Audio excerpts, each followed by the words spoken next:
Greetings, this is Warrior King, and the time has come for the lions and the lioness to tell their own story.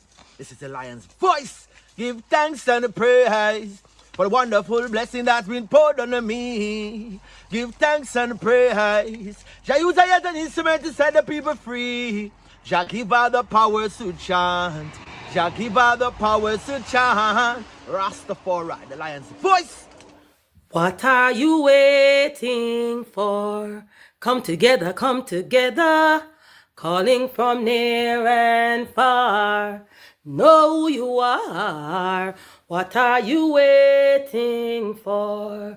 Rally up, it's Exodus. What are you waiting for? Ancestors paved the way for us. Yes, I am Ketis Oyonde, asking, what are you waiting for to come together? The time has come for the lions to tell our own story. This is the lion's voice.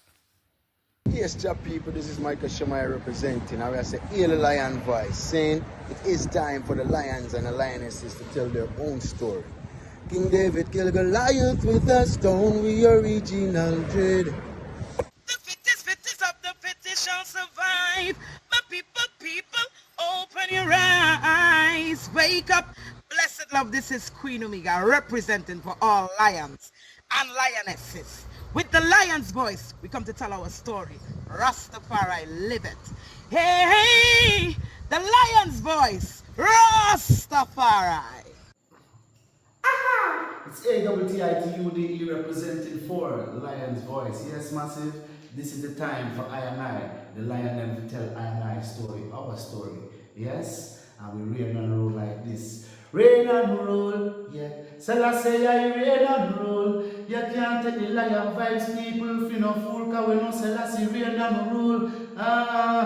Reign and rule. Selassie, I reign and rule. Queen Omega drop them in the fire, pull from them, no Queen Omega, she reign and rule. Royal Kushite, ancient essence, Emperor Selassie in a majestical presence, flash of all sevens, projecting through I and I events. We sing a song for the king, we bring joy and blessing and overstanding, yeah. We hear Jah every day, hey. Reign and rule, yeah. Selassie, reign and rule.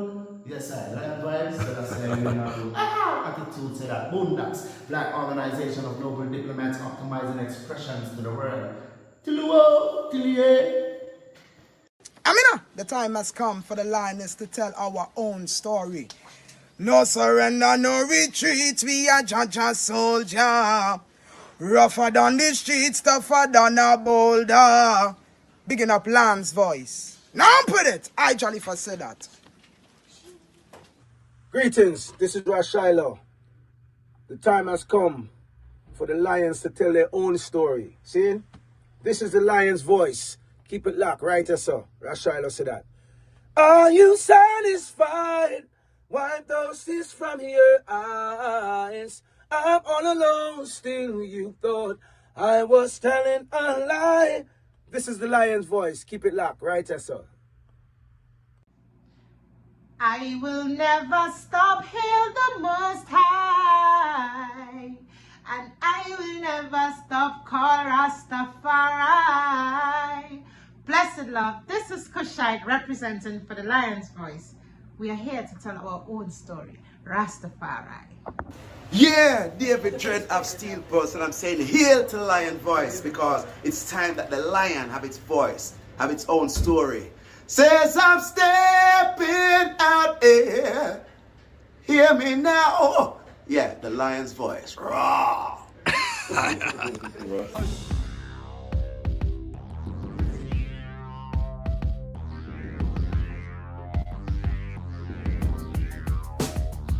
Well, lion voice, tell them that's the people first choice. Lion voice, make the lioness them feel nice. Lion voice, with the lion cubs we sacrifice. Lion voice, got to show the people them the life. Lion voice.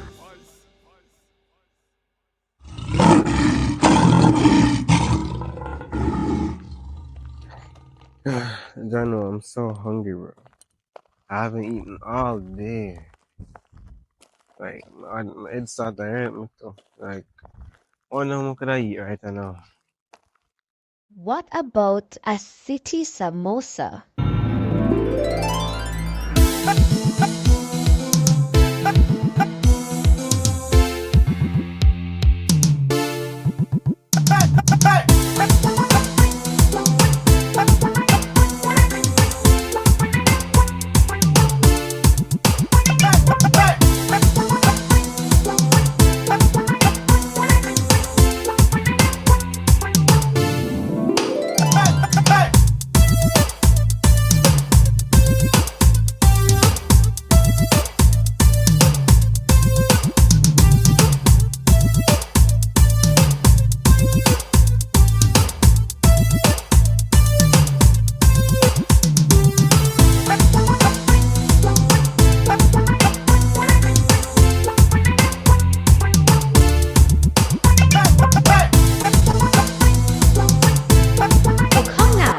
Get your samosa, a fusion of Indian, Jamaican, and African culture.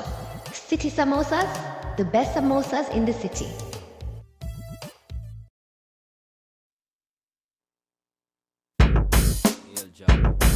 Yo. I'm here writing on these model scrolls. Has a redemption for bloodshed on Sodom Road. Stories of trigger happy now to shot all of his foes. This is the outcome of 500 years down here in the West. Mothers forced to manual labor with no rest. The cost of living in the West is leaving us penniless. Loudly I hear the cries of my peoples being released out of cages of desert eagles, leaving the victim garment see-through. If you overstand the level, he who feels it knows the down pressure of the devil. Off the Pope in the fire, Gideon black rebels. My sword is my word manifested in flesh. Blessed to get it used for homeless with a place to rest. Selassie say clothes the naked, shelter for the shelterless. Babylon, you can't govern because your heart is too dirty. Behold the lion of Judah, he get low, this worthy. So heal his majesty. Heal him, King of glory. Heal him, might of the Trinity. Rastafari crown every African priest. So heal his majesty. Heal him, King of glory. Heal him, might of the Trinity. Rastafari crown every African free. I'm Bessa, trample the down presser. Work for the youths, the mothers, the ancestors. Bad situation must get better. Weak by ourselves, so we must stand together. Stop eating deaders, grow out your dreaders. You need your locks like the chicken needs its feathers. Chant forever, the king reigns forever. Don't get caught in the Babylon pleasure. Watch the flames get redder, chains get scarcer. Lock down the planes and you're stuck in the area. When Wall Street crashed, the foolish passed. The wise man up in the hills with his store to last. There's more to grasp in this life than this horse with ass. Stores of cash and you blinking when the poor man passed. It's never too small to share, food or gear. I'm a Gideon, are you prepared? I move to kick and I move to snare. Two things that don't move me is doubt and fear. Why? Cause the great king is everywhere. In water and land, in man and air. So heal his majesty. Heal him, King of glory. Heal him, might of the Trinity. Rastafari crown every African priest.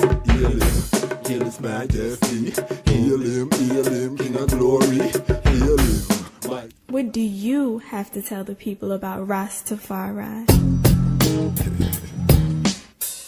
Light to the world. The King of Kings and the conquering lion of the tribe of Judah. I left himself, rich rightful ruler. Hey yo, yeah, hail them high, hail the black king on the 23rd of July. So tell them guy, who praise God up in the sky, it's a lie. The Almighty living on your night. From ancient time them a try. Them Romans know them just open them suit and ties. Criminals ain't got no alibi, they stole my people. Then them comes without them genocide. Are you talking about slavery? Them couldn't kill the lion we come conquer Judah tribe. Go through tribulation, and I strive, see sufferation, and I still rise. That's why we tell them in America, live Rastafari in every ghetto area. We come to tell them in a Toronto, straight at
Greetings in that divine name of His Imperial Majesty, Emperor Haile Selassie the First.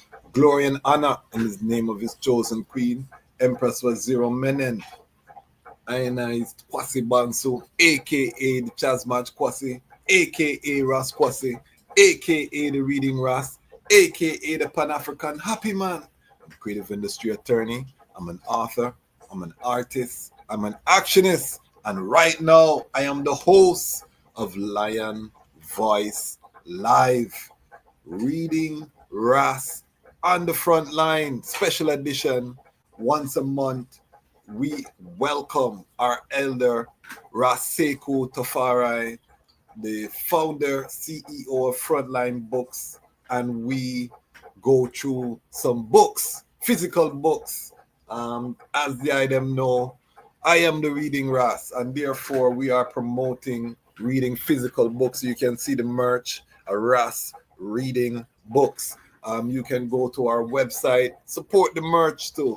Buy yourself a t-shirt, a mug, something. These are different ways that you can help the platform to grow. As you can see, Armageddon is upon us. I've been saying that for some time. It's not one event or other event. It's a cascading.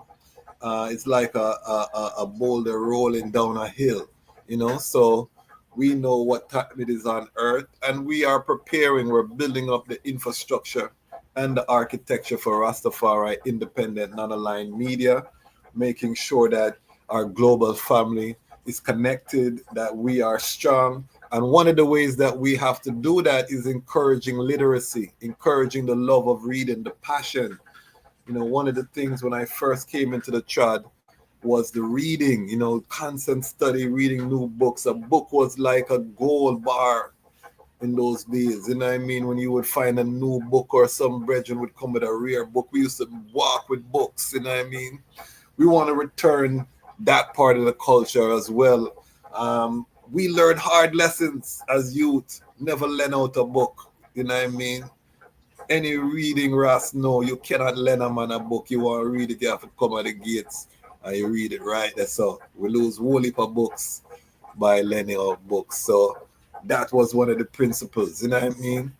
But that love of just the physical book, I can never let that leave.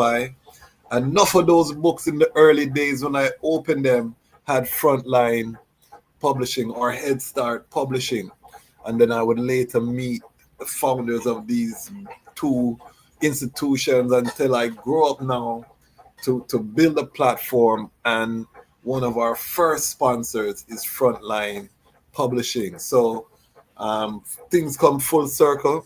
And as part of that, we want to make sure that the Lion Pride audience, we support the books. The bookstore is online now, so you can order the books and they ship to your house.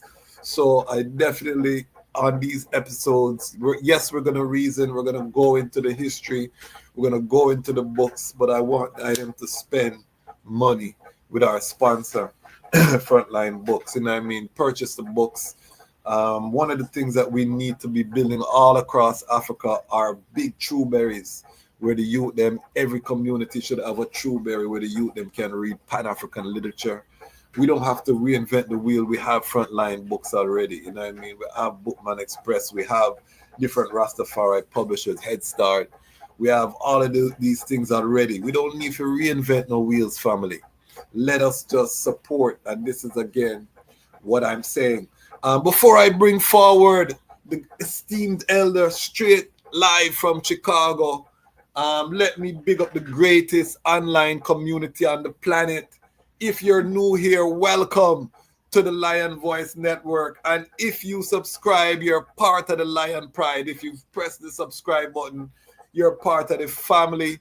And family, you know how we deal with it over here. Make sure you check in the comment section. Let us know where you're watching from, all through Lion Pride. Just check in, Wola Joy, with the global family. Big up the Lion Pride on Patreon. We're up to 38 in the Lion Pride on Patreon. 42,000 Lion Pride subscribers. We need to get that to at least 50. We're trying to get to 100. by July 1st. It don't look promising, but we are pushing on, family, because this is a vision and the Most High called I to rise up Rastafari, independent, non-aligned media, and I'm being obedient in this work. So I definitely give thanks to all of the supporters, you know what I mean, who are here. Kashik, bless up yourself, Atlanta, in the house. Lion Pride on Patreon, brethren, checking in from out of Atlanta. Family, we here. We ain't going nowhere. You them know how we deal with the thing. Big up the Ubuntu Lion Pride, same way. $70 and up, you can become part of a Ubuntu Lion Pride. Big up Ras Maki, our latest member. Big up all of the Action Lion Pride. You can do a Cash App, Zelle, whatever you have, you can support. If you don't have $1, you can like, comment, and share. Big up the Watch and Peep. We're doing consistently over 40,000 unique viewers of the content every 28 days. That is an arena full of people that pass through the Lion Voice network. So we are grateful for all of the watchers. And again, if you're a peeper, it's a dangerous place over here, because if you come here with a bad intention, and sometimes the people them come into and try burn a fire, you're gonna end up find out that you enjoy the atmosphere, and then you become a watcher regularly. Next thing you know, you become Action Lion Pride. Next thing you know, you become Ubuntu, and then you become Lion Pride and Patreon, and the next thing me and you are brethren, and you came here to hate. You see, so it's dangerous for people who are peepers, because we're not stopping, and we're positive. Rastafari vibration is positive. Big up Honorable Robert Nesta Marley. Always take that from the brother, you know. Rastafari vibration is positive. And when I read the speechings and the selected speeches of His Majesty, I see in truth and rights, you know, say Rastafari is positive. So we just hold that principle of the liberty, militant, but we're positive. We are the Pan-African happy man. All right. All right.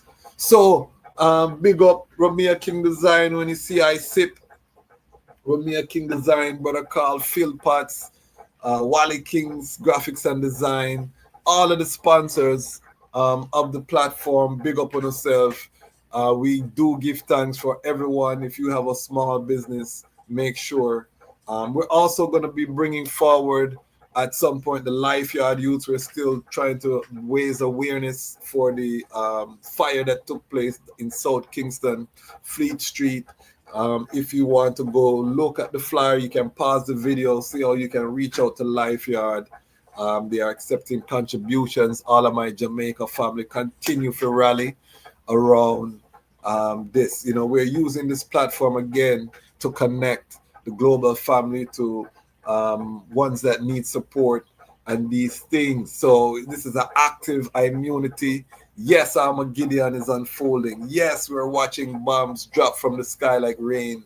Look like the stars of Zion falling. You know, you can imagine an Asian prophet looking at ballistic missile fire falling down on Jerusalem, and you know what I mean, him sight up and him write that. It look like the stars of Zion are falling. I tell you, it's some serious times we're living in right now. However, at the same time, we have to move forward. All right, so give thanks, big up, housekeeping out of the way. We always start with housekeeping. The principle, make sure your house is in order before you take care of business. We're preaching that for the entire Rastafari family. I had a brethren in the comments say, you know, you're always talking about the Patreon and this, and try to get very spiritual with I. And what I say to the family is that we have gone through this spiritual manifestation where we didn't concern ourselves with the business and of building an institution and making it sustainable. And we saw these efforts come to naught. You know, if you've been treading in the liberty over 20 years, like I and I on the front line, we've seen so many great ideas rise and not be sustained because the business was not taken care of. So we do take the time at the front to cover all of the business. We're funneling people who are like-minded together in our Patreon. So thank the item for the patience. I know you want to get right into the thing then, but if we get right into the thing then, most people only watch the beginning of the video. We miss, you know what I mean? We miss the opportunity to encourage the family to support. So give thanks for your overstanding, family, as we build this platform. We're trying to build a world-class Rasta. We're not trying, because Bridget burned me out for that the other day.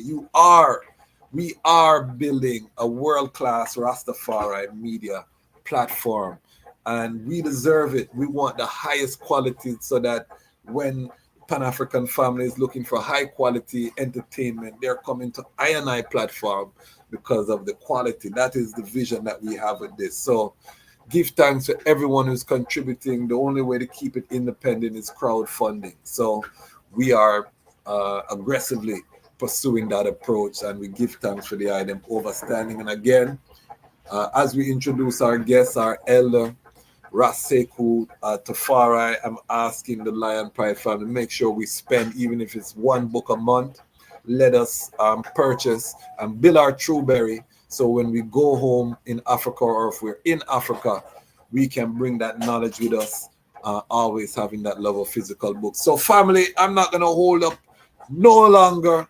Help I to welcome our esteemed elder, Ras Sekou Tafari. Royal blessings, family. Unmute thyself.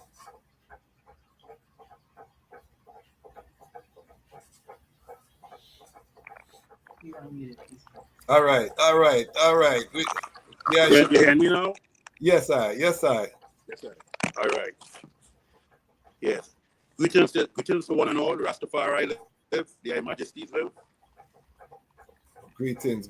A great treat to have the eye with us as well. This is one of our legendary elders, Ras Sekou Tafari. I'm hearing a little bit of feedback. Hold on one second.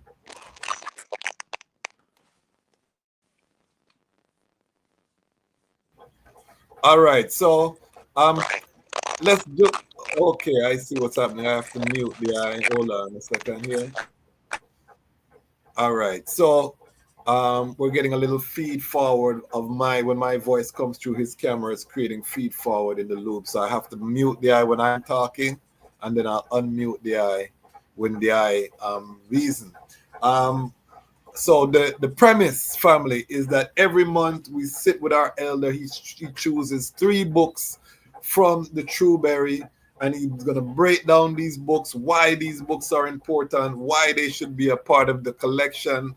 These are seminal books on the pathway of Rastafari Pan-African journey.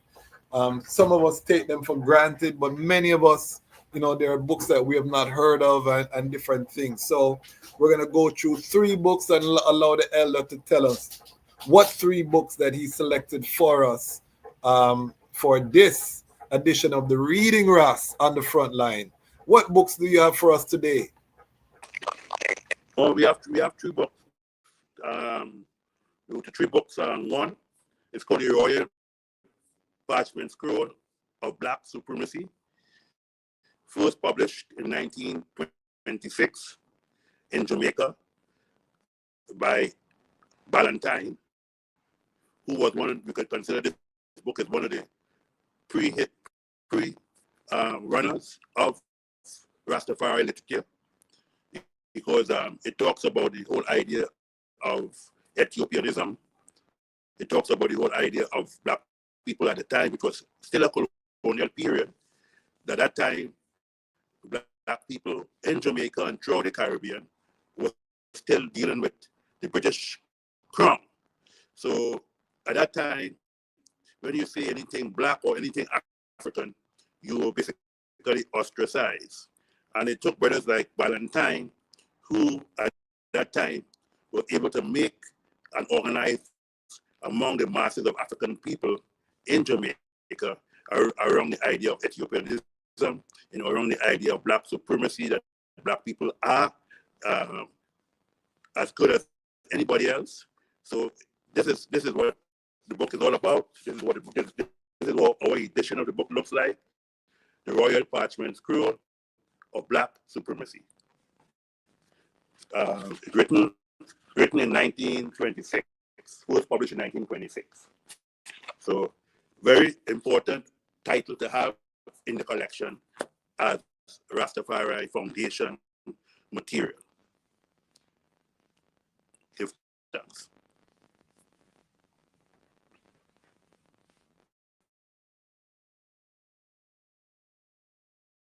Give thanks, give thanks. So, yes, I've heard a lot about the book. I've not read.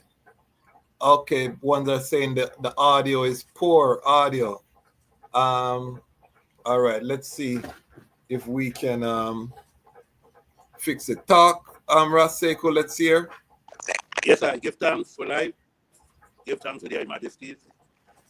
So the book Black Royal Parchment School of Black Supremacy.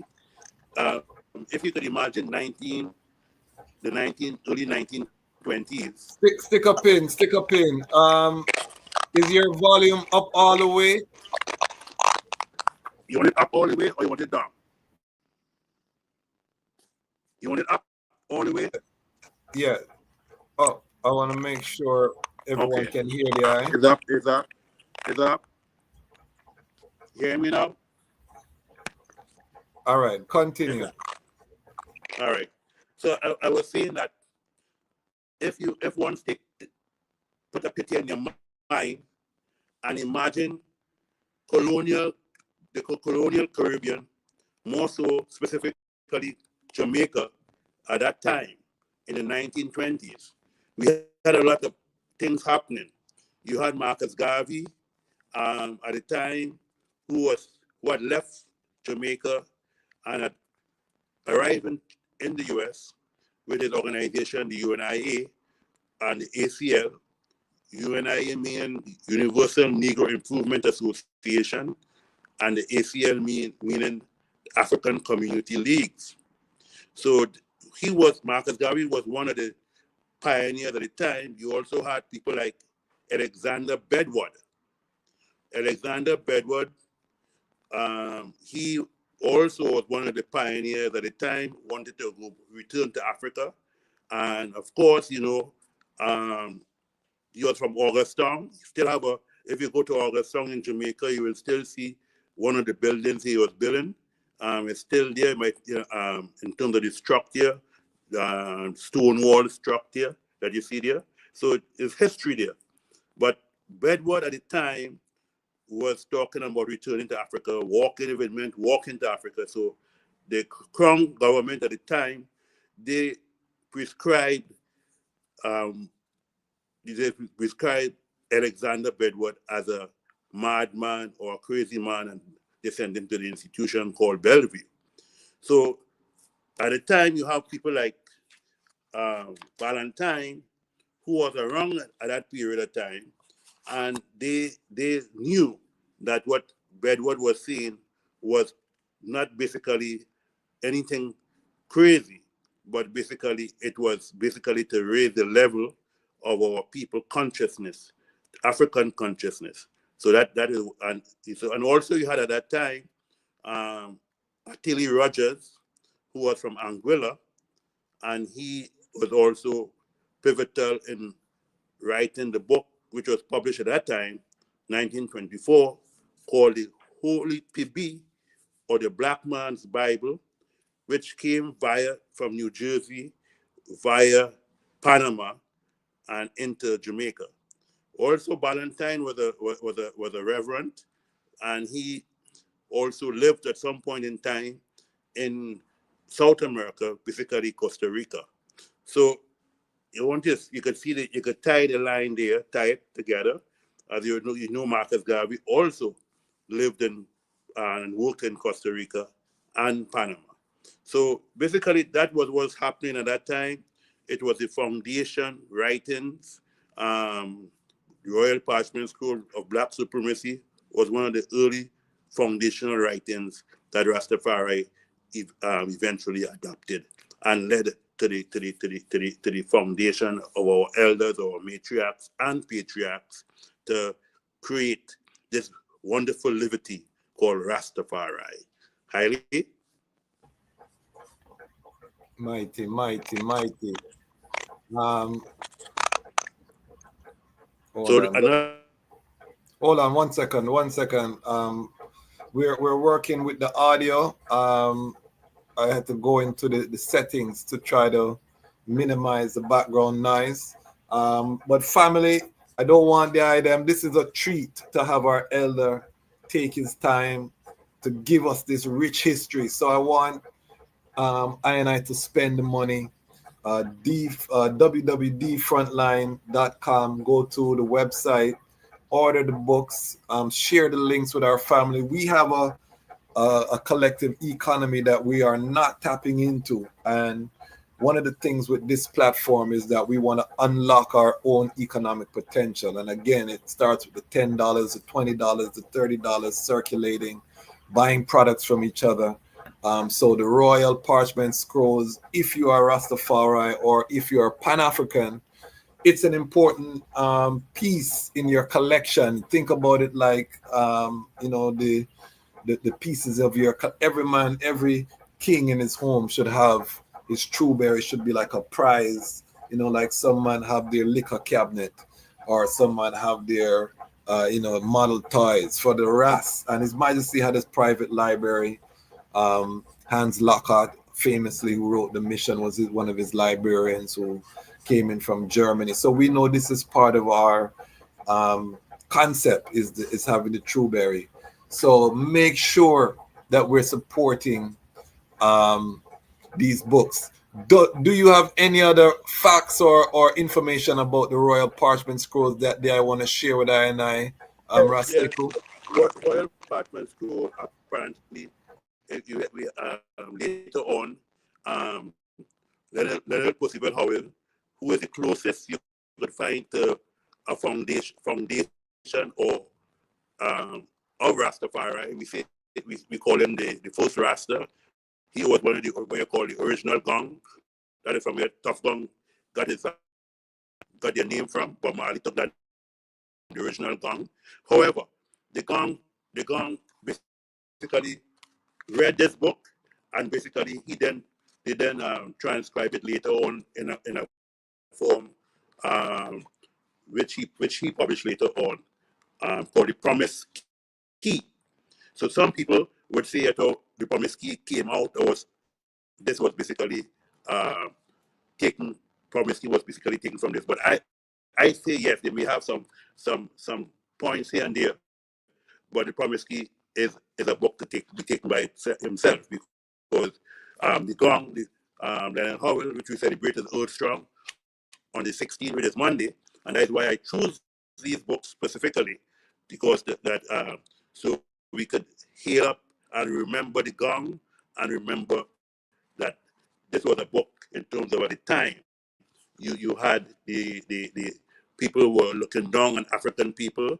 Black, for you to say you're the African at the time, you probably could be looked at and considered to be a mad person, because you remember this is about this is less than 100 years after slavery was abolished in the so-called British Caribbean. So you will understand what kind of struggles our people were going through, in terms of dealing with the British Crown and so on. And understand also that when this book came out in 1924, which was about 6 years after World War One, and you understand also that at that time, World War One, a lot of our African Caribbean people was part of what they call the West Indian Regiment, and therefore they were basically overstanding what do you call Ethiopia, and so therefore they were on a trek, coming back to the Caribbean, fighting for Britain, and realizing that you have no respect as an African, as a black Caribbean person, black Jamaican, African Barbadian, and so on. So basically, one started looking to Ethiopia, and the development of what we know as Ethiopianism. Give thanks.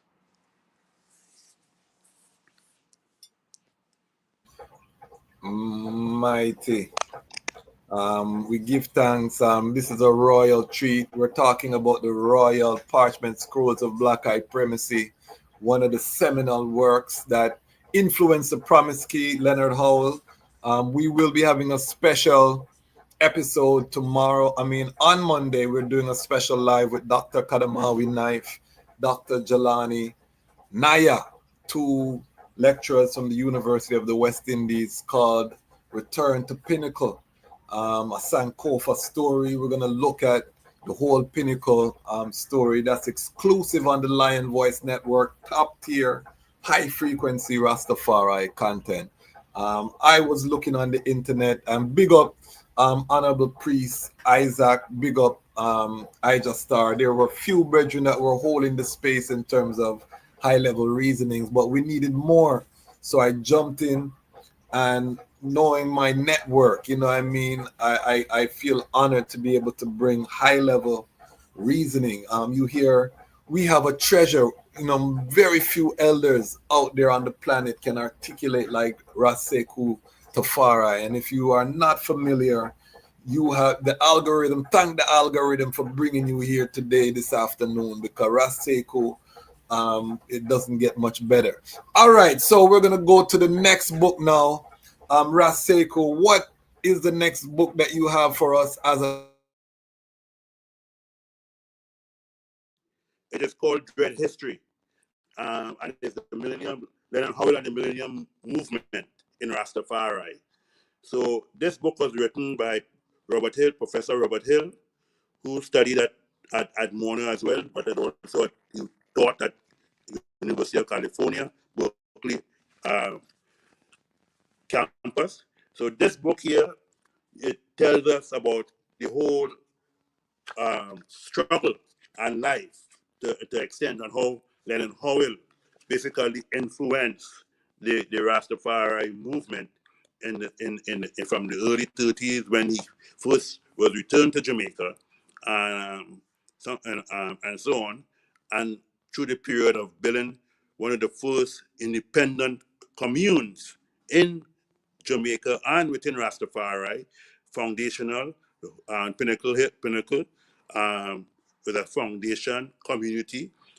Any other community that come follow the pattern of Pinnacle Hill, whether it is the Bobo Dread or whoever, they followed Leonard Howell, because Leonard Howell was what some people define him as the first Rasta man or first Rastafari. He may not see him with the dreadlocks, as I may strongly portray, but he basically defined what Rastafari was in terms of what Rastafari should be.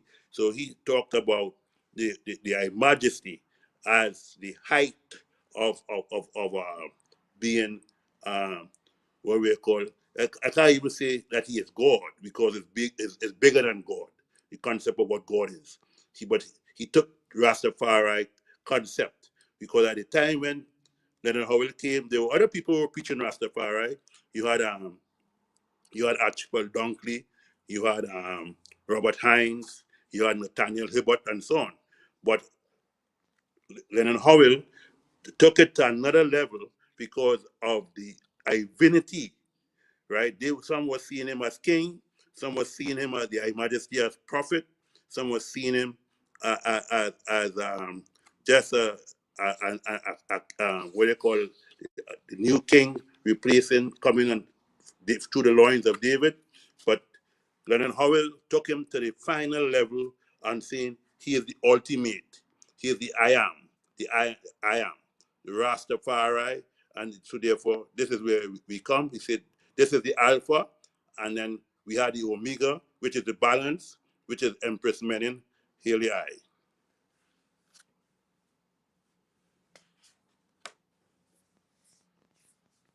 Yes, I. Isis, mighty. I just, because of the feed forward, I have to go through a whole process before I can talk, or it will come out like we're underwater. But the item here that history, the elder that I grew up with, Ras Iris, who just passed, said that he used to visit Leonard Howell when he was at the asylum, and they would talk through the fence, and Leonard Howell would give him the history because this brethren was locked up.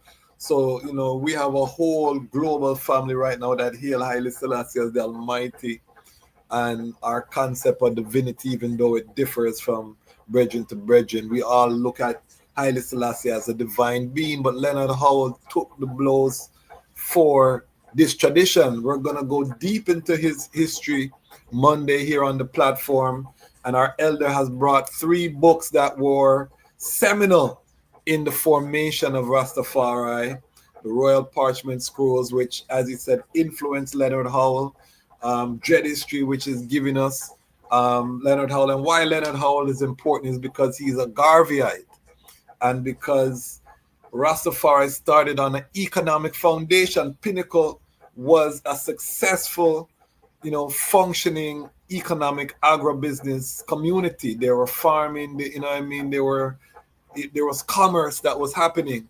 And until the ganja raid that destroyed Pinnacle and plunged Rastafari into poverty. And this is very important because, one of the things that Rastafari in Jamaica are doing is preparing themselves for a case for reparation from the government because of that persecution that started with Pinnacle, pushed the movement underground, criminalized the movement. Rastafari has never been able to build the institutional framework that we come now to the global family to build. So when I have my housekeeping and I'm asking people to contribute financially, to some people it's strange because they think Rastafari should do everything for free and there should be no economics attached. And that's not how we started. That's not the example we learned from Kadamari Haile Selassie I, who was a businessman, Empress Menen, who was a businesswoman. These are the concepts that came through the persecution, the oppression, and living decades in survival mode, trying to escape the authorities, retreating to the hills and the mountains. So these books are so important so that we preserve the history and that we know where we're coming from and where we are going. So make sure you go to www.frontline.com and we're purchasing these books. Are there any other facts, Ras Sekou, that I want to share about the Dread history? Dread history. I want to say a little bit more about Dread history because one thing we must remember, forgive me here. Yes, one thing we must say. Ras Kwasi, still seeing me? I'm not seeing the eye. Okay, all right. Just now, give me 1 second. Let me Yes. get it. And we see the beautiful bookstore there too. We see the beautiful bookstore. Just fix yourself. This All right, is you a see me family now? gathering. You Yeah, see me man. now? Man. Hold on. So I want to say that we're not seeing the eye. We're not seeing the eye mouth. You see me now? Yes, I. Yes, All I. right. All right. So I want to say that one thing about the gong, the original gong, Leonard Percival Howell and Pinnacle. Pinnacle was, as Ras Kwasi pointed out, it was at the height of economic, agricultural in the late 30s, 1930s, early 1940s. One of the things that is remarkable about Pinnacle is the fact that during World War I, the Pinnacle Agricultural Project was able to feed the people at Spanish Town prisons and so on. So that is to tell you how successful Lennon Howell communal project within the foundation of Rastafari was for it to be able to even to feed the prison system there. And because at that time, World War One, there were a lot of rationing going on out in the Caribbean. People at that time who were born in that period of time, 5, 6, 7 years old, they would tell you that who live in the Caribbean would tell you they had to get ration cards. So understand how vital and important Leonard Howell was, having that agricultural base up on Pinnacle. So as an economic foundation.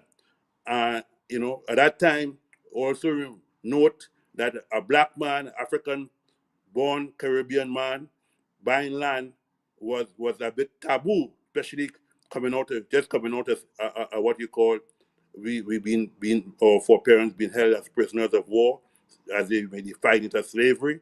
But do you remember 1834, the abolishment of slavery, supposedly in the British Caribbean, basically based on economic. The plantation was going through economic depravity. So look at it now. You see how many years after you're seeing Leonard Howell being able to muster up people to grow crops, and not only ganja. Ganja was a main staple as well, but food crops were grown there. As I pointed out earlier, Pinnacle was able to feed the prison system, mainly the prison at Spanish Town, and I'm sure it also probably fed people from the police and other people within the government of Jamaica, the colonial government. So understand that at that time, and what a man like Leonard Howell, who couldn't even buy land in his name, he had to buy the land through a Chinaman in Jamaica. So understand what was going on, the time and the period, what we're talking about, 1930s, and so on. So many times he was imprisoned. Many times he was also sent to Bellevue because they think he was crazy.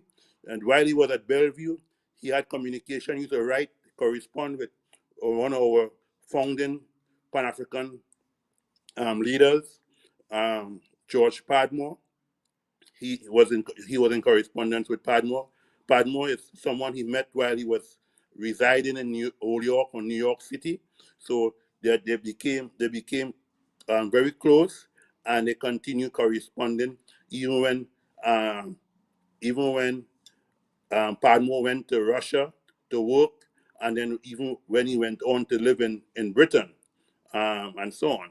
So this, you must understand, you must be able to tie all these things together in terms of as a historical piece, because the narrative is very, very crucial within our own hegemony, within our own cosmology as Rastafari people.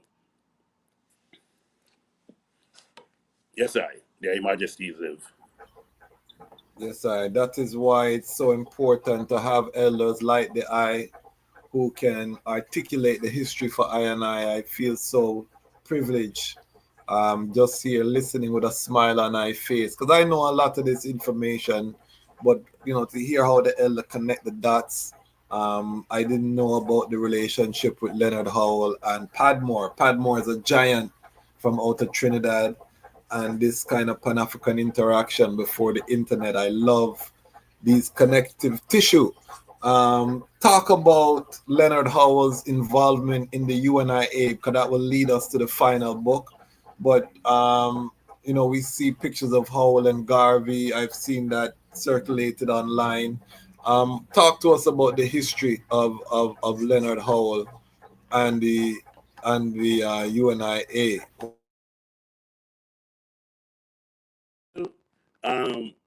Met Garvey in the early 20s while he was living in New York or in Harlem, and Marcus Garvey had the parades every Sunday.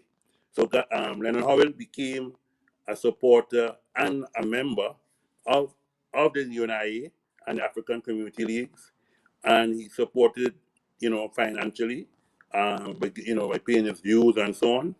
However, Garvey and Howell had a run-ins, basically because of Leonard Howell's perception of their majesty.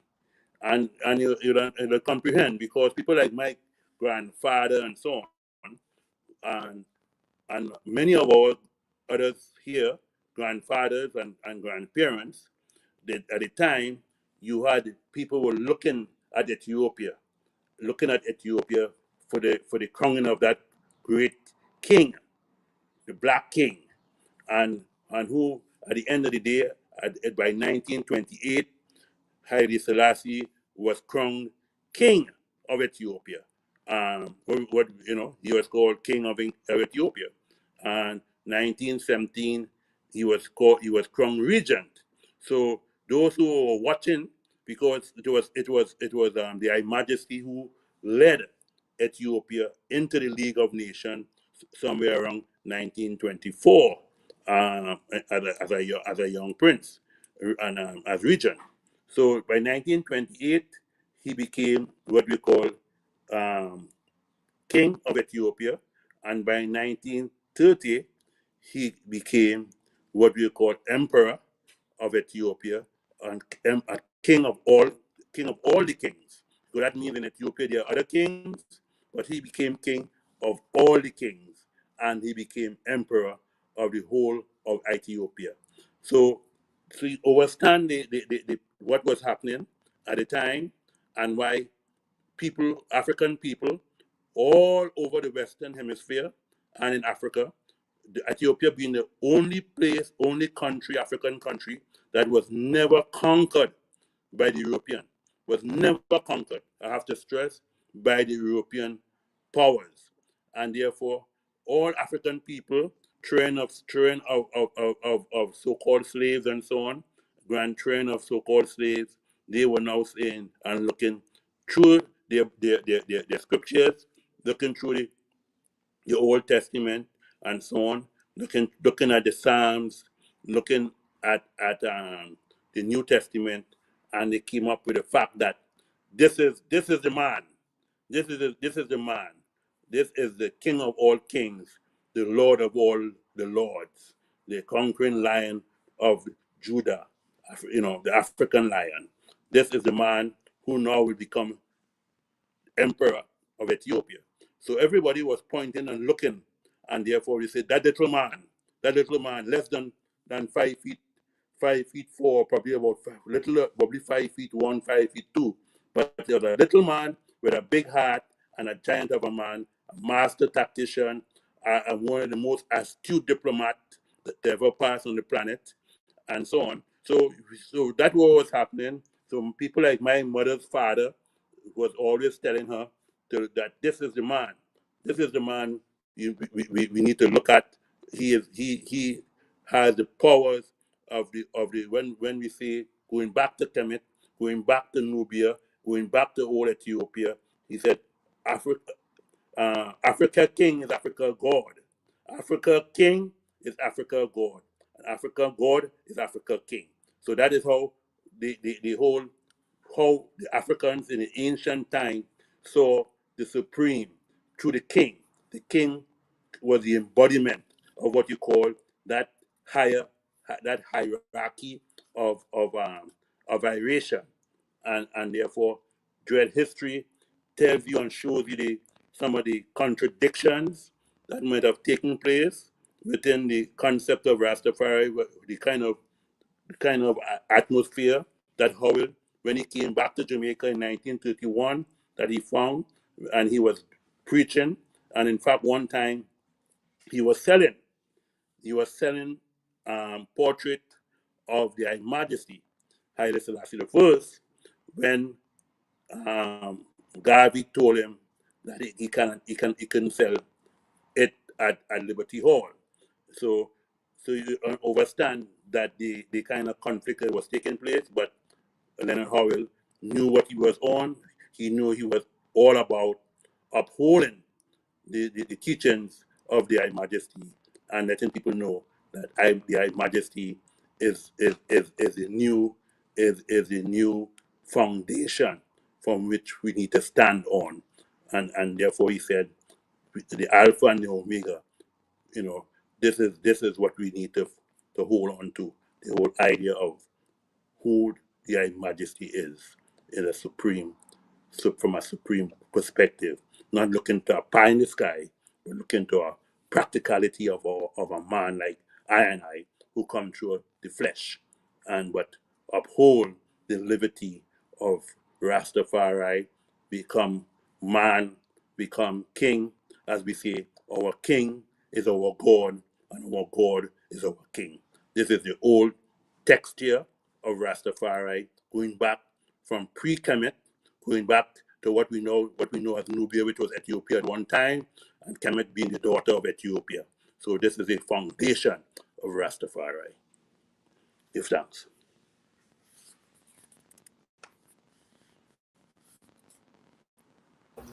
Yes. Mighty, mighty, mighty, mighty.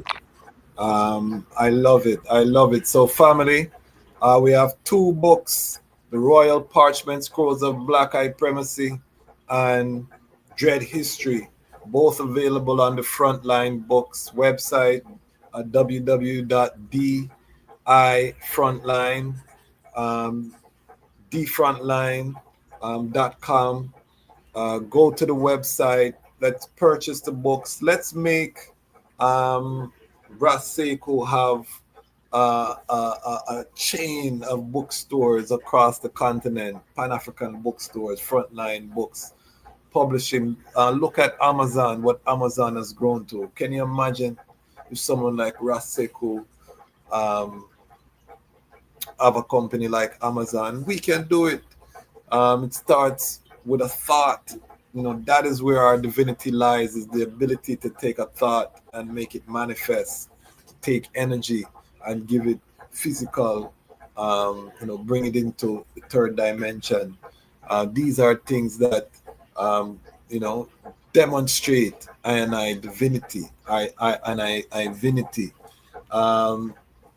Akashic Record says, I've been buying books from Sekou for 30 plus years. Give thanks for that. Again, I've been reading books from Frontline Books for over 30 years, the early copies. And Frontline has the right to reproduce the autobiography.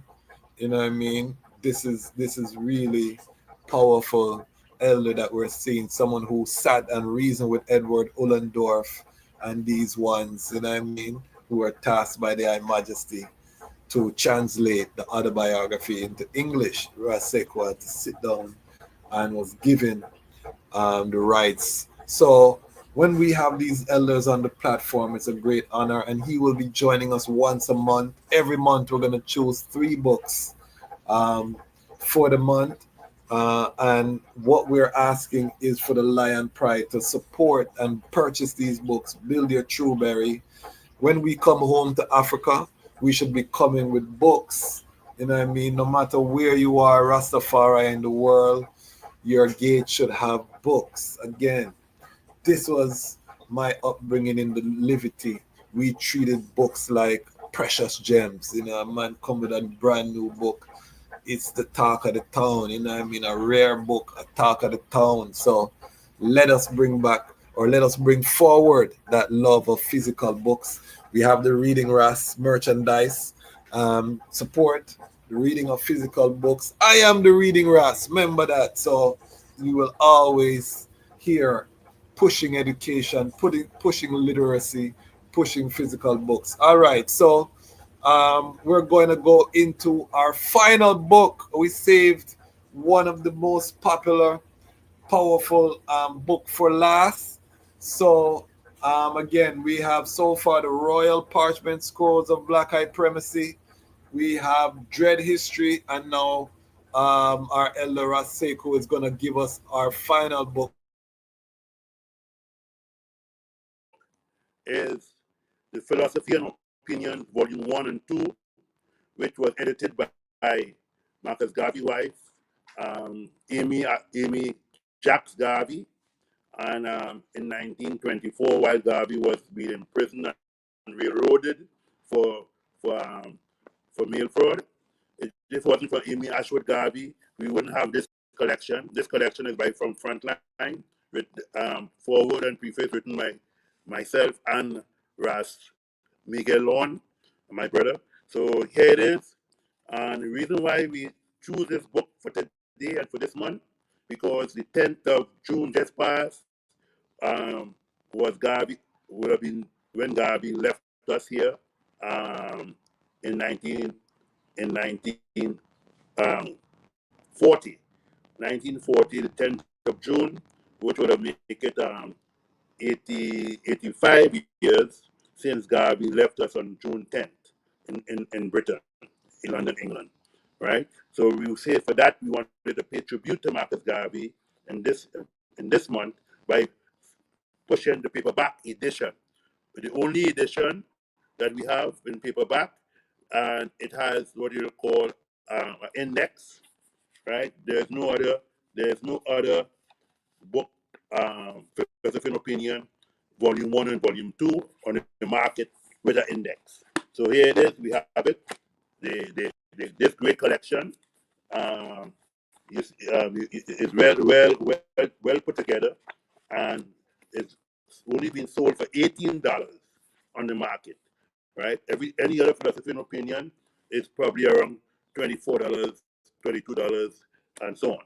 So you must get this foundational Marcus Garvey being a pinnacle of what is called African liberation and the Pan-African struggle across not only diaspora but across the world. You can't talk about the liberation of African people if you don't understand yourself and understand that we have to get ourselves away from mental slavery. Only none but ourselves can define and liberate our own mind. So this is Marcus Garvey as a final book they putting forward, Dr. Marcus Garvey, Philosophy and Opinion, Volume 1, paperback, going on the market for $18. And I want to say that once you buy a book or a set of books that comes to a little $25 and more within the USA, we ship the books to you free. We ship the books to you free for $25 and more. Order from DIFrontline.com. Give thanks.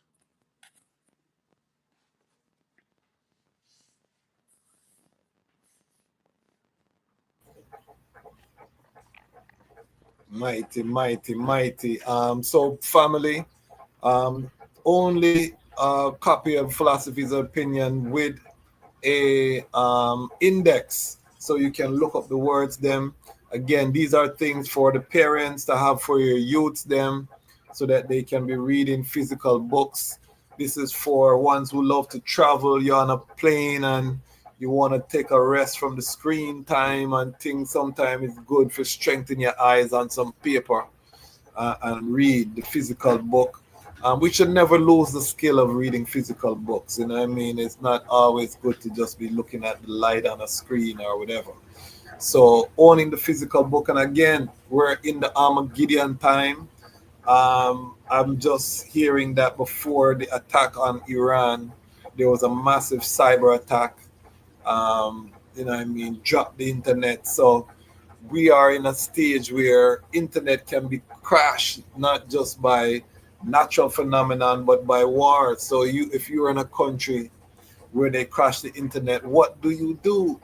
You have no access to information. This is why the ancient man, who is also the modern man, which is I and I, have to have both. That is one thing I want to be very clear as Lion Pride. We don't advocate for either or. We support the ancient, which is the physical book, the scrolls, all of them things there with tangible, touchable. No matter what happens, you have it in your possession. And we also support the modern, the computer, the AI, the this and the that. We have to know all of it. His Majesty showed us this. You know, he embraced new technology, but he also invested in preserving the ancient. You know what I mean? So these are the principles of Rastafari that will take us into the golden age that is underway. I meant to ask, because you say free shipping with this war in the Middle East, and I want to get your opinion of what's happening, because we can't have an elder the great Sekou Tafari, who's one of our greatest geopolitical analysts. And we have a big war broke out in the Middle East, and we don't get our elder son as to his thoughts. So we're gonna touch on that briefly. But this book is for collective security and to make sure that we are purchasing our books from Rastafari Pan-African owned platforms. So we want to make sure and purchase direct. You can buy these books on Amazon, but we're saying go to www.dfrontline.com and support the elder, make the money flow through our Rastafari community. With the war in the Middle East, I see the price of oil has already started spiking. And you said free shipping. Is that going to always be the case, or will you have to reevaluate given this global situation? And then also give us your thoughts on what is unfolding globally as well.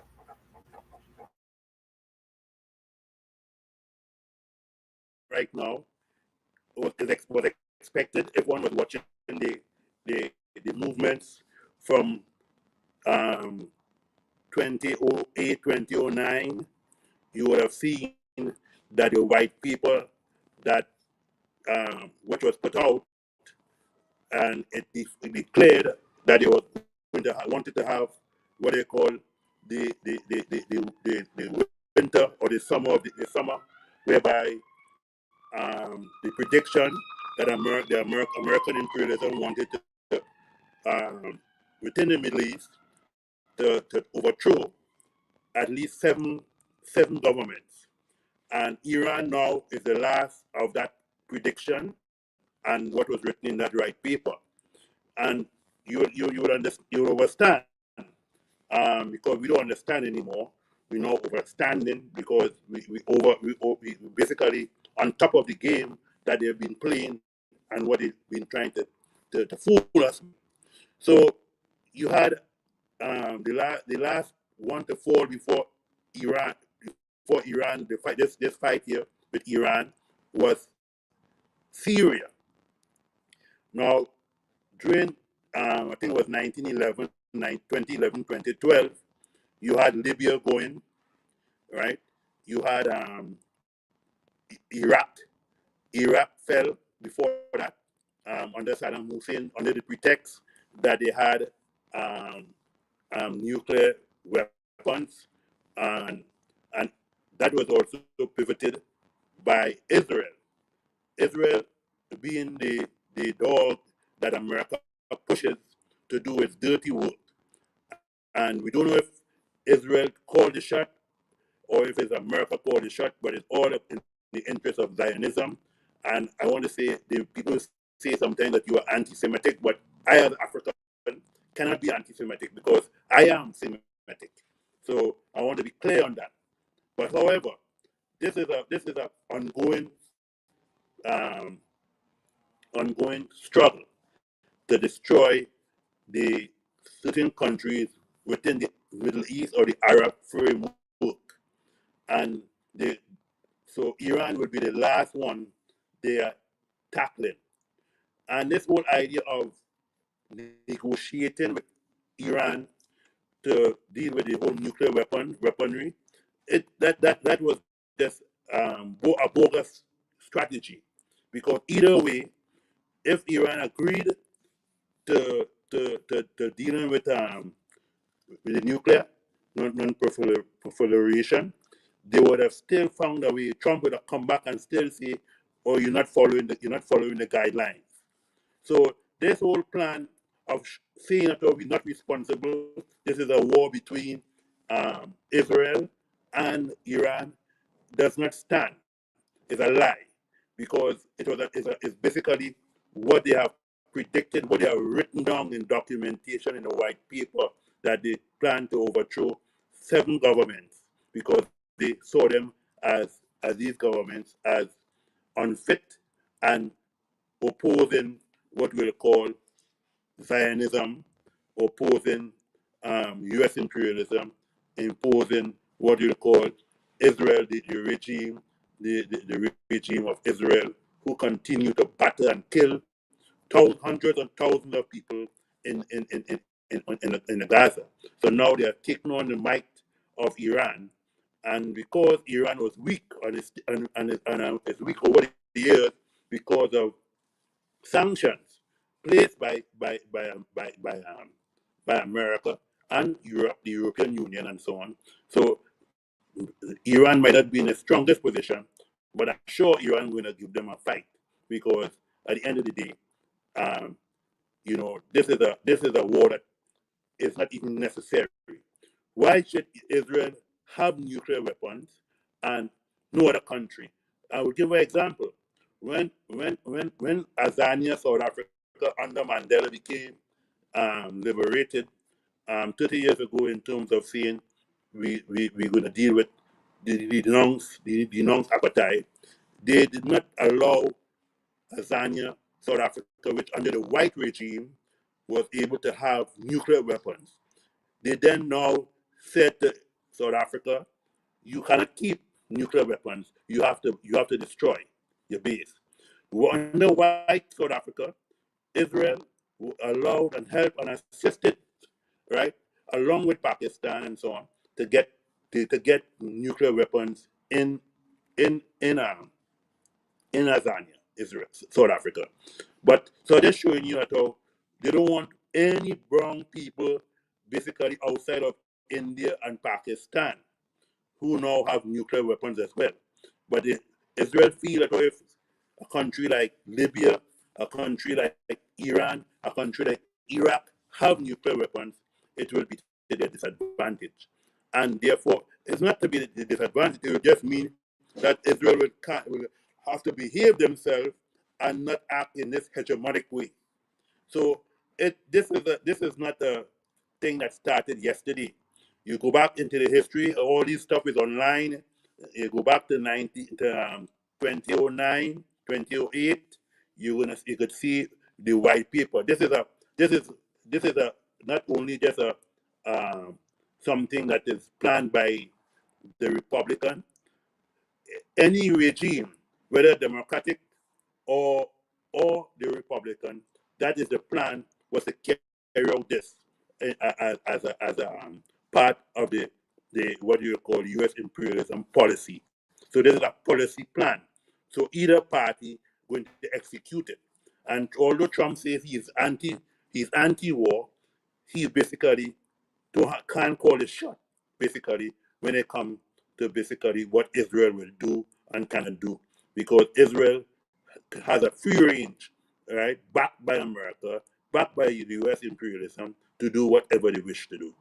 And this is the stage where we at. We on the verge, basically, of World War III, as Ras Kwasi have been saying for the last, probably since last year. I've been hearing him saying that. And I totally agree with him. And we as Rasta people have to organize ourselves and centralize and be able to have your food, wherever a little garden you could plant, be part of a cooperative to get food and so on, because we still having to deal with a 55% tariff imposed on China. So therefore, at all on the market and on the shelves, stuff going to becoming scarcer and scarcer. Within the whole Red Sea and so on, you're going to have less and less ships being able to travel because Iran probably shut down that strait and so on. And then you're going to have other fighters coming in. So therefore, Syria is basically ostracized because it's neutralized now. You have Libya is a failed state. You have Iraq, and so on under the auspices of America, and so on. You have the creation of ISIS and all these different terrorist organizations, which was set up basically by the United States and the European Union. So we have to look at it very carefully and know this is a policy plan. So under a policy plan, either government, whether it is a Democratic or Republican regime, it is instilled there for them to carry out that plan. Yes, give thanks.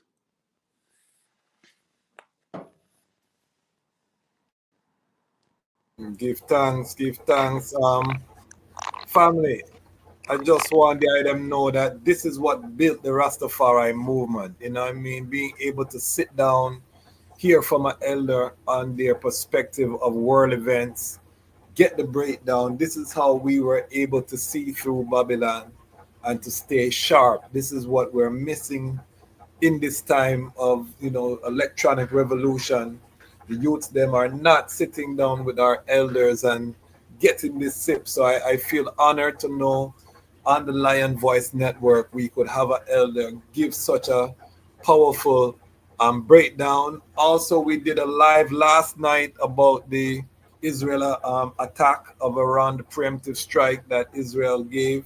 We went into the biblical prophecy, Ezekiel 38 and 39. And when you look at Ezekiel 38, all of those 7 countries are represented in that list in Ezekiel, including Kush, Ethiopia and Somalia and Sudan were on that list of 7 countries.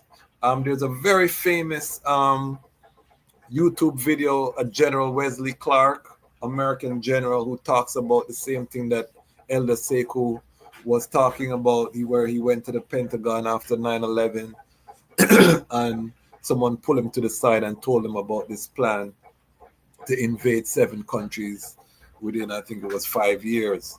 And all of those countries, as the elder said, have had their governments toppled. All of them right now are in various states of failure, being run by external forces. Iran is the last country on the list. So, and of course, Iran is Persia, according to the biblical prophecy. But definitely take a look at Ezekiel 38, 39, talks about the final battle. These people are preparing for nothing small, family. So very important. And again, this is why, to bring it all around to our topic, physical books. This is why, even though everybody's moving to the internet, everybody's moving electronically, as Rastafari, we need to still be moving patiently, collecting our physical books, making sure we have our knowledge, make sure we're writing books. And as the reading Ras, I have to talk about my book you can get on the website, Haile Selassie, Ethiopia, Rise of the Priestly Warrior Kings, a definitive narrative and story about the birth of His Imperial Majesty Lige Tafari. And next month on this channel, we're dubbing it Lige Tafari Month. We're going to have special guests all month of July. Lige Tafari Month. We are calling it that here on the Lion Voice Network. So stay tuned for series of programming around the birth of His Majesty, around Lige Tafari. This special being, as our elder said earlier, the concept of divinity in man was always part of our African cosmology. The pharaohs were seen as god kings, Nile Valley civilization, this was it, there was no separation between the gods of a people and the leadership of a people. The royalty was always seen as divine. What made the Israelites, according to the prophecy, special is that they didn't have that one person was greater. They didn't have a royal line, but then they asked for it, they begged the Most High, and David was elevated, first Saul, then David, and His Majesty now, of course, comes through that lineage according to the Constitution of Ethiopia. And this is why people burn out the Judeo-Christian part of Rastafari, but I stay away from that because His Majesty instituted these things by law. And of course, I'm an attorney. So when I look at the Constitution and I see the provision that says that, he's a direct descendant from the house of King Solomon and the house of Makeda, I take it seriously, as an attorney. I take these things seriously, and it was maintained, that provision, in the revised Constitution 1955. So It's a serious thing. But these Eastern Europeans who are now inhabiting that land are plunging the world closest that we've been to nuclear holocaust, and it's not going to reverse, family. This is why last year you can go forward in the content and see I've been consistent straight through as the elders said, because we saw it coming according to the prophecy, because our elders told us this was coming. We were waiting for that. We thought 9/11 it was coming around the corner. It took a little longer than we thought as young rasses in them time. That I saw, the smoke rising from the Pentagon here in Washington D.C. I was in law school at the time. So when we saw that, we went straight to Revelation 18, and we felt like this was, the time. However, this was, upon hindsight, it's a continuum. It's not one single event, but at the same time, it's in the twinkling of an eye, because it seemed like it was just yesterday that all these things are unfolding. So, very important again that we support our elder, buy the books, prepare, sharpen ourselves, you know what I mean, and make sure that we are doing what we have to do. Bless up Bongo Wisely, Grand Rising Family, Love and Light. I see a brethren in the comments, SD, as the external internet goes down, it is the external 3 dimension failing, not the 5D international connection. Electronic data won't be available. Information is always accessible. Be informed in divinity. I see that this is a very spiritual virgin. I was asking the eye in the comments, because the eye was burning out the term economics. What term does the eye use? Just put it in the comments, because we have to have some sound. We need to have a sound for economic activities. The Brethren said represents lack.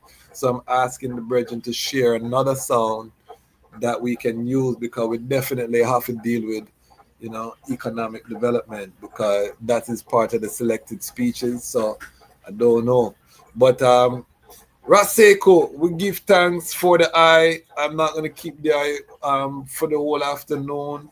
I also this is graduation time. I have 2 teenagers, so graduation parties abound, and that's why I had to change the time. I'll be taking my daughter to her summer programming. Big things are going in the Bonsu house. All of the parents know. So that's why we had to shift up the time a little bit. So give thanks to everyone. Big up all of the parents them who are raising teenagers and these things. I fight my children to read physical books. It's a rough chat right now. So believe I know they're on their phones, they're on the devices.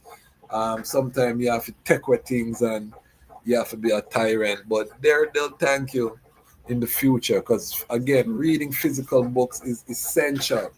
I am the reading Ras, so I will stand on that hill. You know what I mean? I will fight on that mountain for reading of physical books. All right, so Ras Sekou, please just give us your final sounds and give us run forward through the books again.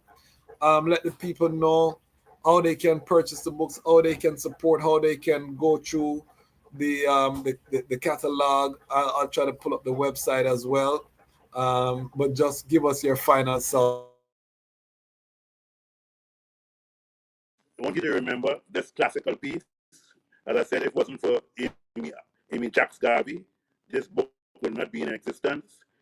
She took it upon herself to go around and research some of the articles in the Black Man, the Black Man at the time. You had Negro World and all the different writings that Garvey did while he was incarcerated to be able to put this book together and so on.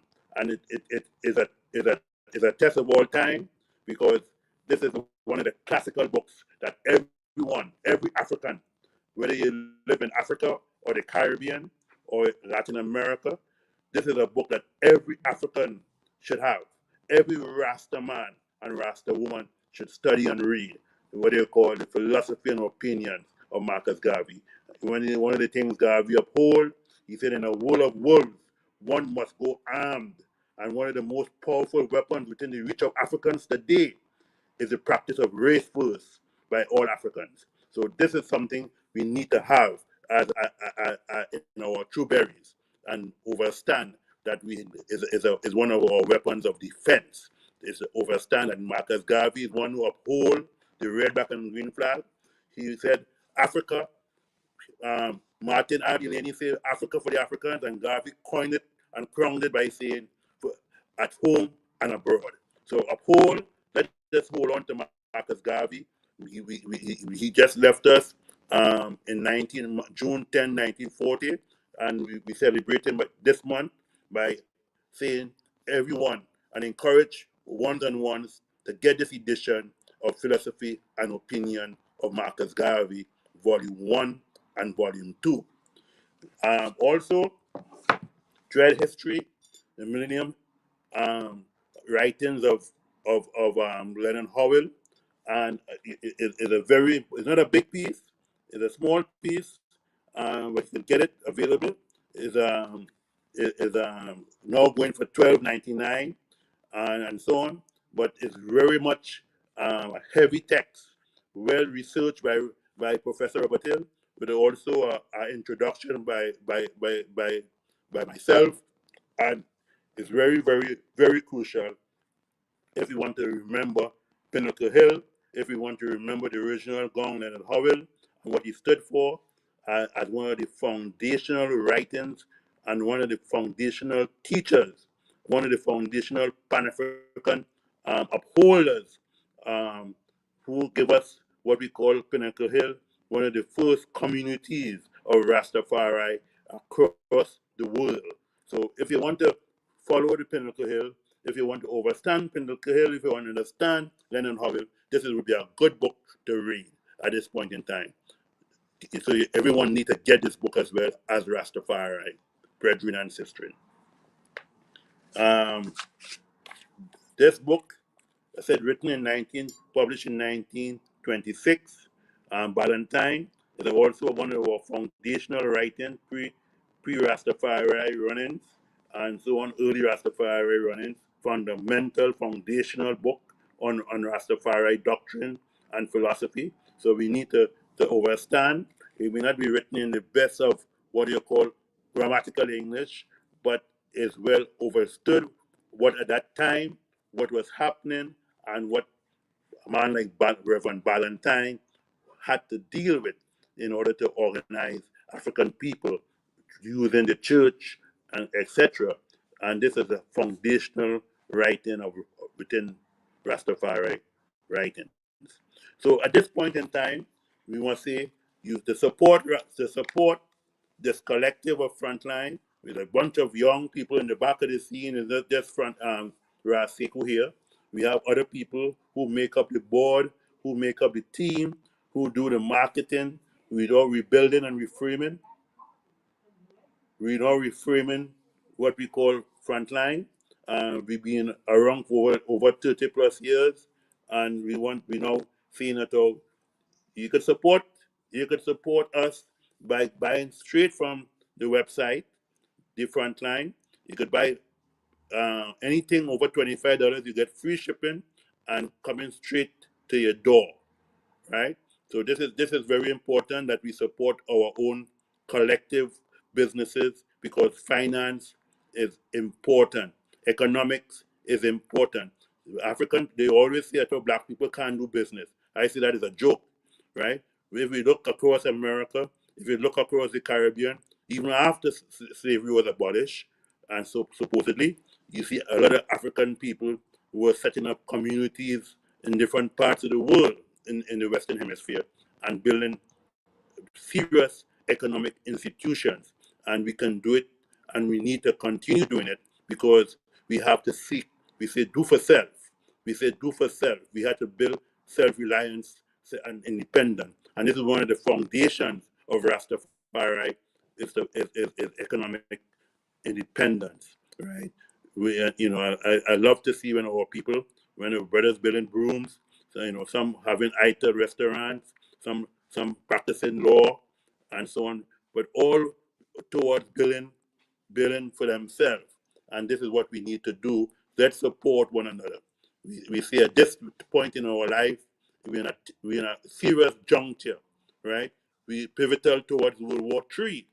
I don't know if it's going to come into being at this point, but we are pivotal towards World War III. We see what's going on in Eastern Europe. You see the whole fight. The whole fight is basically the European Union. When you look at it clearly, is they want to divide Russia. It's really the Russian homeland. Basically, they really want, because Russia, similar to Africa, Russia is a large geographical space. One must know that, right? And I want to indicate here as well, historically, the Russians has never been a colonial master of African people. They during the whole period of apartheid, it was the Russians. At the point in time, was the Soviet Union at that time. Now you have the Russia as a collective. You see, they have never really sided with slavery. Russian didn't own slaves because Russians have a strong African presence within Russia, what we know as Russia. Even during the days of Tsarist Russia, Russia basically helped supported um, Empress Taitu and Emperor Menelik in the war, and helped them to get arms and ammunition, because Russia also has a strong historical tie with Orthodox Christianity. So we being Ethiopian Coptic, Ethiopian Tawido people, we had that strong historical bond with Russia. So Russia never had slaves. Russia always, during the fight against apartheid, it was Russia who was providing what you call strategic um, um, balance to fight the apartheid regime, and to fight the regimes in the oppressive regimes in what we call Mozambique and Angola. So we must understand who we have now. Um, Putin was a young field officer during the 1970s, when he was basically being on the field, and what do you call our Caribbean leader Fidel Castro had sent black soldiers to fight to liberate Angola and Mozambique, and help to liberate and help, because a lot of this um, wars was taking place from within Angola and Mozambique to help to prop up the what was going on in Tanzania and Zimbabwe, and it was that fight within Angola and Mozambique that helped to decapitate what was taking place within the world of apartheid. And I want to make a note that Israel was also complacent in supporting the apartheid regime of Buster, Ian Smith, and so on at that time. So what we call Zionism we say is very much similar to what we call apartheid today. So we must know and draw the lines of demarcation, and know who our enemies are and who our friends are. Some people would say, really, we can't trust the Russians, we can't trust the Chinese, but we have to have allies, and we have to know what position we are taking, and how we're going to draw those lines in the sand of demarcation. Because right now, we, as African people, we're trying to build, and we have to build Africa as our homeland. It was just in 1949 that China had a revolution, right? The Long March in China.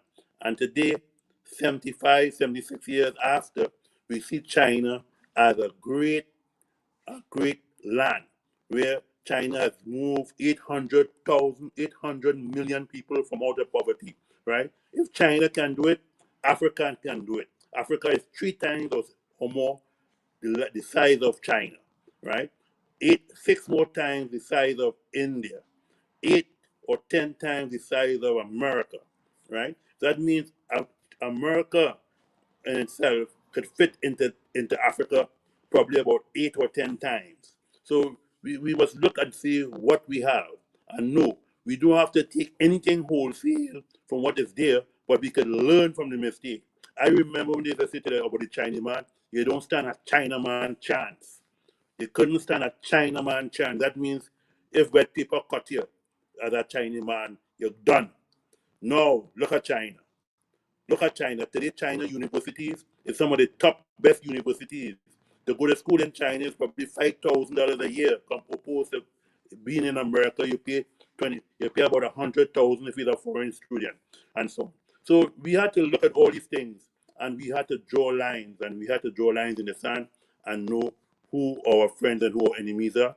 That is to say, so never keep your eye closed. Never keep your eye closed. As Jomo Kenyatta said, when the Europeans came to Africa, they taught us to pray. And in that teaching us to pray, we close our eyes and clasp our hands. And when we open up our eyes, we had the Bible and the Quran, and they had the gun and the sword on our land. So we had to be mindful people. Yes? So this is my cry, this is my call. I say the youth must now understand that knowledge is power. Knowledge is power, right? We can, and only how we can get knowledge, we must research. Don't just listen to what Ras Sekou say. Don't just listen to what Brother Miguel say, or Dr. Jelani say, or Ras Kwasi say. Listen to what we say, but you go and double check it and come back with more information. And you also had to write this. We had to write our own story. We expect the young people, our youth, our grandchildren, our children, our great grandchildren must now start writing our own narrative, because this we depend on you to uphold it, because the ancestors, the Bongo Watu, the Bongo Time, the Bongo Shevans, and so on, pass it on to us. We pass it on to those below us, and then now it's been passed on to you. And only how you can have power is when you research and have the foundation, because from our history, only how we can keep our history and have a knowledge of what our history is when we ourselves write our history. When they write the history, they're going to write it in from their perspective, and therefore it's going to be tainted. So uphold and remember, right? Hurry up, Power comes unmute. from reading and practicing what we read and put it into existence, right? We must write our own story, not their story. Give thanks. Give thanks, give thanks. Ras Sekou Tafari, what a episode. This is the Reading Ras on the Front Line. It's a special edition of Lion Voice Live. Lion Voice Live is our show live broadcast every Saturday. Usually we're at 7 p.m. Eastern Time or 6 p.m. Eastern Time, depending on whether or not we have the iDoor study group. We have switched to all live broadcasts on Saturday. The editing was getting a little bit much for I, so we're doing a lot more lives as we move forward. Live broadcasts, we just do what we have to do, and it's there. And when you go to the Lion Voice Network on the home page, you scroll across the top and you'll see the live button. The live episodes don't come up in your regular feed. You have to go look for them. Only when we put up the clips of the live, that's what you see in your feed. But if you want to watch the whole episodes, you have to go to the home page, click on the live tab, and you'll see all of our live episodes come up. Monday, we have a special episode, 8 p.m., Dr. Kadamawi Knife, Dr. Jelani Naya. We are celebrating or celebrating the earth strong of Honorable Leonard Percival Howell. Return to Pinnacle is the name of the event. It's going to be something to behold, family. So I want the item to be present. Hold on one moment here. Let me bring up the flyer for the item. This is the flyer. You can see it is going to be something to behold. Return to Pinnacle, a Sankofa story. Who is this man, Leonard Percival Howell, who declared the divinity of His Imperial Majesty? As Ras Sekou said, there were others who were, lauding the king and bringing attention to the coronation. Nathaniel Hibbert, Archibald Dunkley, others who were, declaring the glory. But this man, said that this man was divine. And the movement that he came out of, the Garvey movement, who could know that the spark that he lit would now become even bigger than the Garvey movement? Rastafari is more plenty than Garveyites on the face of this earth right now, through the powers, active Garveyites. We not talk people who like Marcus Garvey. We not talk people who actively identify as Garveyites. Rastafari is like the sands of the seashore now, and it continues to expand and grow. So we are going to Pinnacle, and we definitely give thanks. This is a once a month show. This is an ongoing collaboration between the Lion Voice Network and our sponsor, Frontline Books. Ras Sekou called and said that if we as Frontline Books have a marketing budget, we want to spend some of it with the Lion Voice Network. This is how we're going to get strong as a community. And that's why I said, let us do a show. If we're going to, be pushing Frontline, let us do a show where I recommend these books. And family, you see the information, go to the website, support the works, you know what I mean? Support the works. It's so critical that we support these works. If we do not do it, family, I'm telling the nobody's coming to save us. This is a website here. Frontline, it's www.di.frontline. Clean, nice website. You put in your order. If it's over a certain amount, you get the free shipping. This is just the beginning. We'll be doing more activations as the channel grows. We can afford to do more. We will do more activations with Frontline Books and with other brethren and sistren who have businesses. So this is just an example of how we're using Rastafari independent non-aligned media to ensure that things that are important to us are important. You heard the elders say how the global chessboard is going.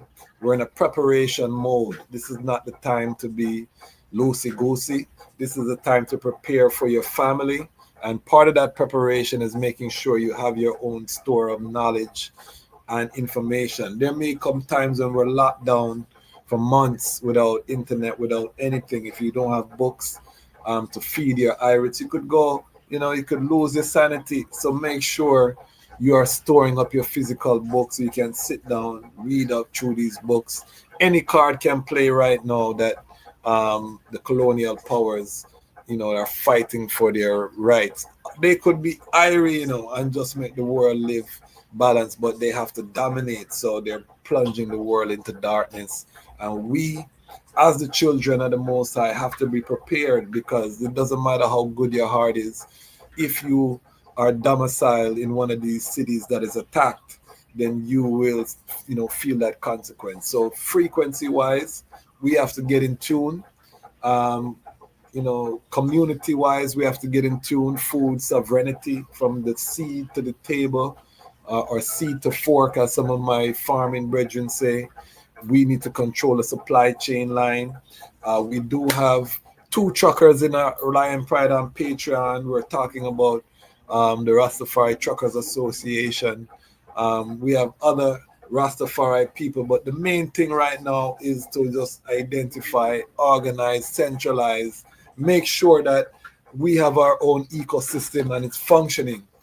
So I'm calling on the family to route some currency through Frontline Books. The Sekou can afford to pay the young people working with him high salary that they can now go out and have families and repatriate and do all of the things that they dream because they're getting paid because the community is investing in our businesses and our services and our products. And if you are not a part of anything, join us in the Lion Pride on Patreon. We're having our next town hall meeting June 22nd, 4:30 p.m. If you haven't seen the first town hall meeting, you can join as a free Patreon member and watch some of our first town hall meetings. We're building a virtual village. If you have not seen, we just dropped an episode of Lion Love featuring Dr. Ras Sekou Tafari talking about arranged marriage, intimacy, all the taboo topics in Rastafari. Go check out Lion Love. We're rebuilding the black family. And we are also saying that the Lion Pride on Patreon will be a safe space for single brethren and sistren. They can meet each other in there. Once you meet, Lalabella Institute has a program to help you to determine whether there's compatibility for a long-term relationship. So we're partnering with Lalabella Institute, just like we partner with Frontline Books. And again, we're just connecting the dots of the ecosystem. So get in where you fit in as we build. But one thing is for sure, being separate, being loose is not going to work any further. So we're doing the work, we're putting in the time. All right, so final words, Ras Sekou, for the global family until next time. Next time we'll come with 3 different books. Just give us your final words to the global family. Again, I want to thank you on behalf of the Lion Voice Network team, and we'll continue to push the Frontline brand to the whole world. But just give us So I want to say that it has been a real pleasure to be and to speak and to display some of our titles with the masses of Rastafari people and Pan-African people. I want to say that we must know that this is our time here now for collective effort. This is our time here now when we must come together and put our pennies together as we do when we organize things like partners or susus, which we brought. This is some of the retention we retain and from Africa. So we must come together, put ourselves together, build collectively, and that will be our trust towards the future. We whether you are in the Caribbean, whether we in North America, whether we in Europe, whether we on the African continent, we must come together and build together collectively, as they say, Ubuntu, which means I am that we are. So therefore, they say if you want to go um, separately or individually, you go to go separately. You want to go fast, you go individually. But if you want to go further, you go collectively. So therefore, that is the power. The power is in when we put all our hands together and come together as one force. One force, we can move mountains. And therefore, collectively, we have to come together collectively to move forward. And therefore, we can move any force in front of us. So I want to say today, much support and thanks for all the support. Thanks for all those who continue to support Frontline in whatever way possible. We need to continue to grow so we could put out the works of Their Majesty and our African brothers and sisters across the diaspora, because only how we could be equipped, we have to have our organs, like what we have Lion Pride, we have Lion Talk, and therefore it's important to build these institutions, self sufficient institution. Their Majesty had what he called Burhan Press, publishing house. He bought a press and he put out his newspaper and books. Same thing, Marcus Garvey had many newspapers from the Negro world to the black man. Sometimes the people would take these papers, seamen, and wrap it under their shirts and so on, and they will move it and they reach as far as Zambia, South Africa, Kimberley, and so on. So we must follow the same path to know we each one teach one, and we got to carry the word around because knowledge is power. Continue, Rastafari live forever. Their majesties are satisfied. Give thanks. Royal greetings and give thanks, Ras Sekou, for the high wisdom, wise mind, knowledge, and the overstanding. We will not be broadcasting live tomorrow, but we will return Monday evening. So make sure the items set your calendars again for Leonard Howell Earth Strong edition with Dr. Kadamawi Knife, Dr. Jalani Naya, two of our good brethren who just happen to be world-class scholars at the University of the West Indies. They'll be talking about the Leonard Percival Howell, and then on Wednesday we'll welcome Dr. Michael Barnett from the Leonard Howell Foundation to go even more in depth. So that's the type of content that we're bringing here for the IDEM top tier Rastafari Pan-African content, and we're not going to stop doing that. Why? Because the time has come for the lions to tell our own story, and this is Warrior King, and the time has come for the lions and the lioness to tell their own story. This is the lion's voice. Give thanks and praise for the wonderful blessing that's been poured on me. Give thanks and praise. Jah use I as an instrument to set the people free. Jah give her the powers to chant. Jah give her the powers to chant. Rastafari, the lion's voice. What are you waiting for? Come together, calling from near and far. Know who you are. What are you waiting for? Rally up, it takes the dust. What are you waiting for? Ancestors paved the way for us. Yes, I am Ketis Oyonde, asking, what are you waiting for to come together? The time has come for the lions to tell our own story. This is the lion's voice. Yes, people, this is Michael Shemaya representing. I will say, hear the lion voice, saying it is time for the lions and the lionesses to tell their own story. King David killed Goliath with a stone, we original dread. The fittest of the fittest shall survive. My people, open your eyes. Wake up.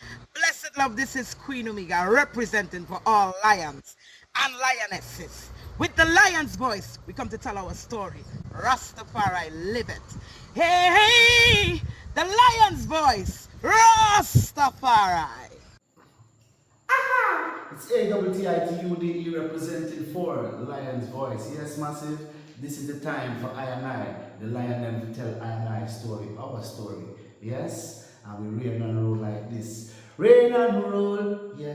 Selassie, I reign and rule. You can't take the lion vibes, people. If you no fool, cause we know Selassie reign and rule. Reign and rule.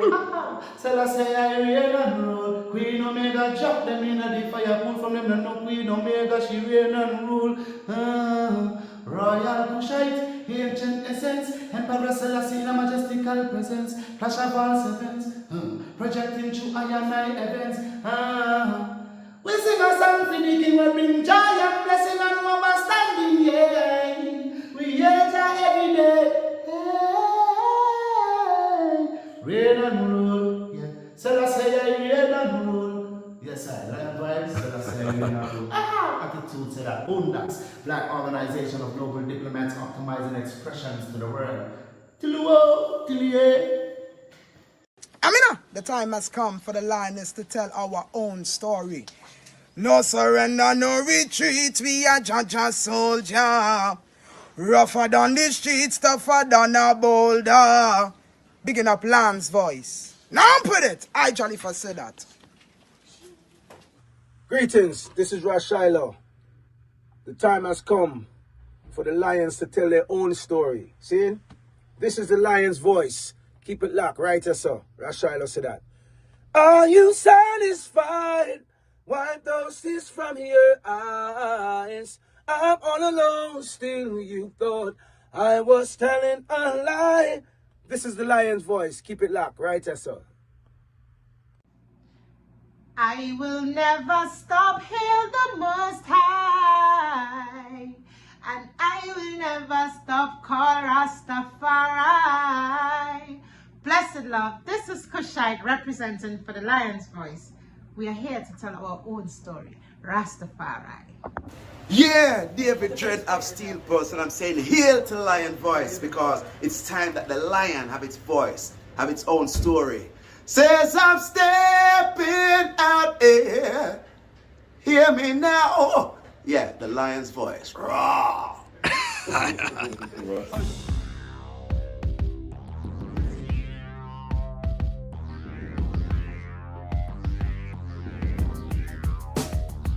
Well, lion voice, tell them that's the people first choice. Lion voice, make the lioness them feel nice. Lion voice, with the lion cubs we sacrifice. Lion voice, got to show the people them the life. Lion voice.